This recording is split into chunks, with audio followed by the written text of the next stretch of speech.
मुझसे नसरीन का दुख बर्दाश्त नहीं हो रहा था साईं। और मुझसे जरीना का, हालांकि इसमें उसका कोई कसूर नहीं, मगर अदा सुलेमान और कासिम के दिल में खुदा जाने क्या है। टाले जा रहे। मगर उन्होंने इनकार भी तो नहीं किया ना भरजाई। ओहो, उन्होंने शर्त ही ऐसी रख दी है, पहले नसरीन के लिए रिश्ता तलाश करें।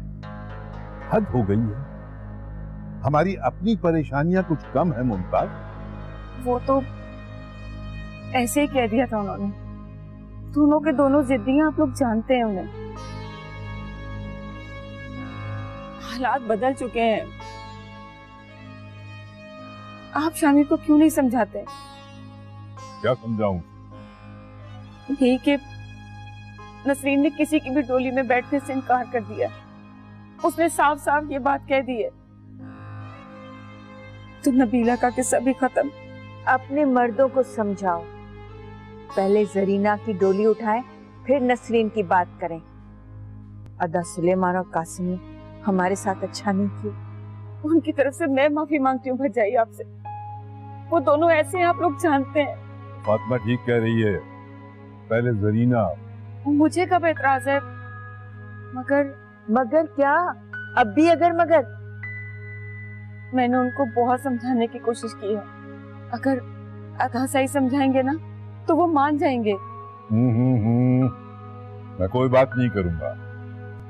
मेरी मजबूरी से बहुत फायदा उठाया है उन्होंने, गरीब कर दिया मुझे। मेरी बेटी नसरीन आपकी भांजी है ना? अदा साईं, एक बहन आपसे भीख मांगने आई, आप उसको खाली हाथ भेज देंगे क्या? ना ना, मत रो, आंसू पोंछ ले, देखता हूं मैं, करता हूं बात सुलेमान। है कहाँ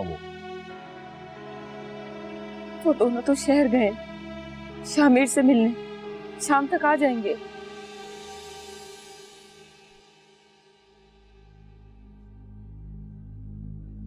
अस्सलाम वालेकुम।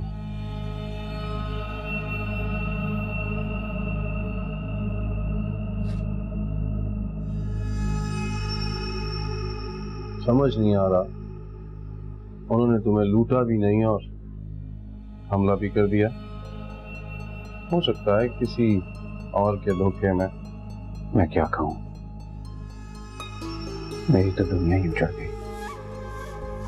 अल्लाह का शुक्र अदा करो, जान बच गई तुम्हारी। नबीला,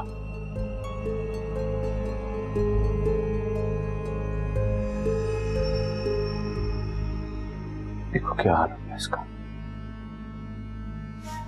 अल्लाह जिसे चाहे जिस हाल में।